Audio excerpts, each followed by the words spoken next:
पति के गुजर जाने के बाद रानी चिड़िया एक बड़े से घर में काम किया करती थी, जहाँ पर रहने के लिए उसे एक छोटा सा कमरा भी मिला हुआ था। और रानी चिड़िया की दो बेटियां थीं, एक का नाम लाली था और दूसरी का नाम पिंकी। रानी की दोनों बेटियां उसके काम में उसका हाथ बटाया करती थी।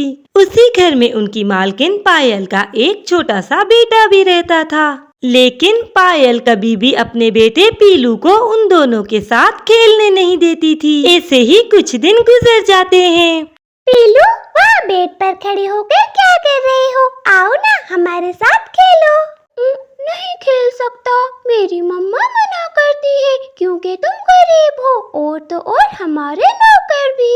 ठीक है, तो मत खेलो, मगर जब मैं करोड़पति बन जाऊंगी फिर तो तुम मेरे साथ खेलोगे ना?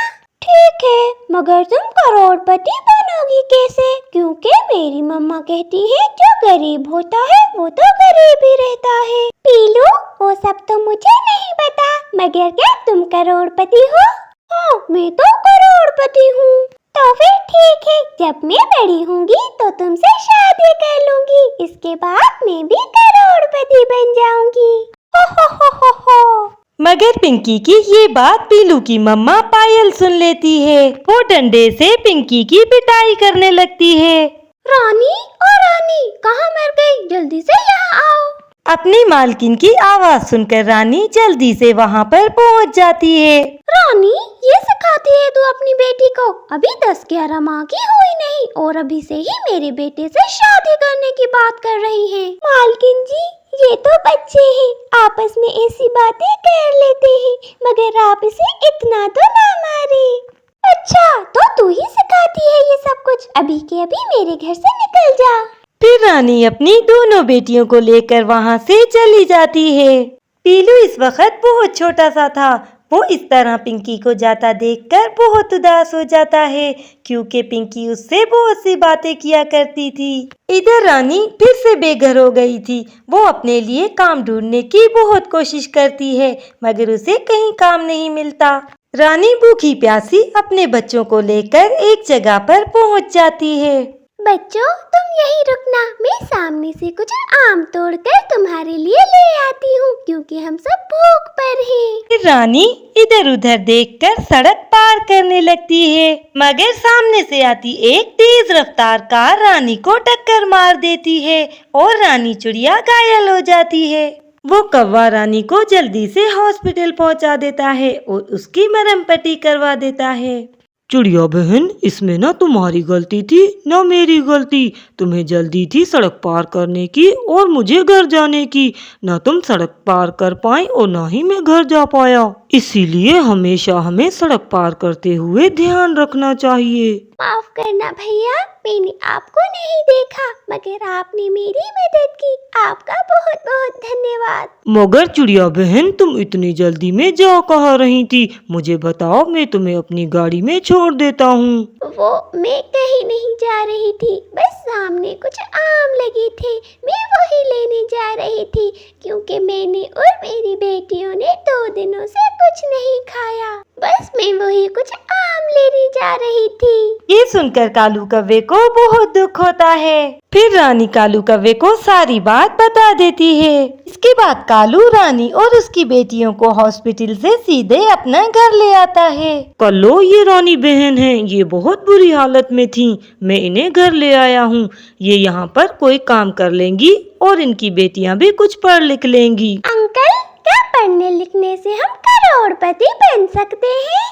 चुप कर जा पिंकी, पहले ही तेरे करोड़पति चक्कर में हमें इतना ख्वार होना पड़ा है। ये तू क्या कह रही है? हाँ बेटा, क्यों नहीं। अगर मेहनत करोगी तो करोड़पति भी बन सकती हो। पिंकी की ये बात सुनकर कालू कौवे की पत्नी कल्लो भी हंसने लगती है। हाँ, क्यों नहीं, तुम तो इतनी सुंदर हो और पढ़ाई लिखाई भी कर लोगी तो जरूर कोई करोड़पति लड़का तुमसे शादी कर लेगा और फिर तुम भी करोड़पति बन जाओगी। पिंकी को कल्लू की बात दिल से लग जाती है और वो मन ही मन में सोच लेती है कि वो बड़े होकर पीलू से ही शादी करेगी।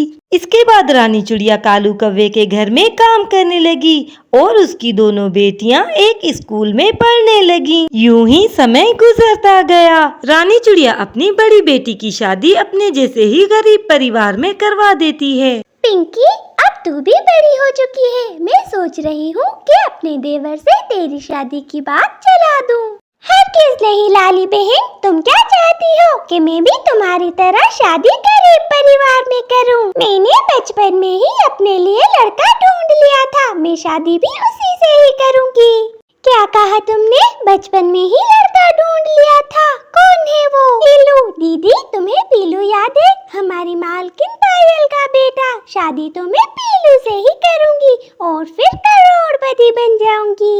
आज तक मैं पायल मालकिन की वो डंडे वाली पिटाई भूली नहीं। वो पिटाई मेरी उसने तब की थी जब मैं इन सब बातों से बेखबर थी, मगर अब मैं बड़ी हो चुकी हूँ और वो बात मेरे जहन से अभी तक नहीं निकली। मगर अब मुझे समझ में आ गया है कि अब मैं पीलू से शादी करके करोड़पति बनूंगी। क्या पिंकी, तू सिर्फ करोड़पति बनने के लिए ऐसे पक्षी से शादी करेगी जिसकी माँ तुझे बिल्कुल पसंद नहीं करती? हाँ माय डियर सिस्टर, मैं उसी की माँ को ही बताना चाहती हूँ कि कभी भी किसी की भी किस्मत बदल सकती है। तुम्हें क्या लगता है कि अभी तक पीलू ने शादी नहीं की होगी? उसने तो कब की शादी कर ली होगी। तुम्हें क्या लगता है कि ऐसा होगा? बिल्कुल भी नहीं माय डियर सिस्टर। ये देखो। इतना कहकर पिंकी लाली को अपना मोबाइल फोन दिखाती है जिसमें पीलू और पिंकी दोनों की तस्वीर थी और फिर पिंकी लाली को बताती है कि वो कुछ दिन पहले ही पीलू से मिली थी और पीलू अभी तक ये नहीं जानता कि वो बचपन वाली ही पिंकी है और वो भी उससे शादी करना चाहता है। वो दोनों आपस में बातें कर ही रही थी कि तभी रानी चिड़िया वहाँ पर आ जाती है। कौन शादी करेगा पिंकी? जरा मुझे भी तो बता, क्या तूने अपने लिए लड़का पसंद कर लिया है? वो माँ, बस हम दोनों तो मजाक कर रहे थे। पिंकी, अगर तुम मजाक कर रही हो तो ठीक है, मगर शादी हमेशा अपने बराबर वाले घर में ही करनी चाहिए। तुम ठीक कह रही हो माँ, मगर कभी कभी शादी करोड़पति घर में भी कर लेनी चाहिए। यूं पिंकी बात को गोल कर देती है। अगले ही दिन पिंकी पीलू से मिलने एक रेस्टोरेंट में पहुंच जाती है। पिंकी, तुमने आने में कितनी देर कर दी? मैं कब से बैठा बैठा तुम्हारा इंतजार कर रहा था। अच्छा, तुम तो इतनी देर में ही घबरा गए। अभी तो हमें सारी जिंदगी एक साथ रहना है। तो कब ला रहे हो मेरे घर रिश्ता?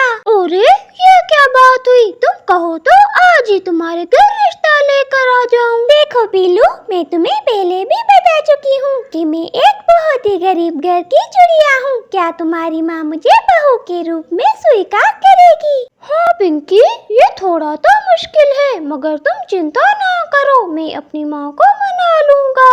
आखिर मैं उनका इकलौता बेटा हूँ। अगर उन्होंने मेरी बात ना मानी तो मैं उनका घर छोड़कर चला जाऊंगा, मगर शादी तो मैं तुमसे ही करूंगा।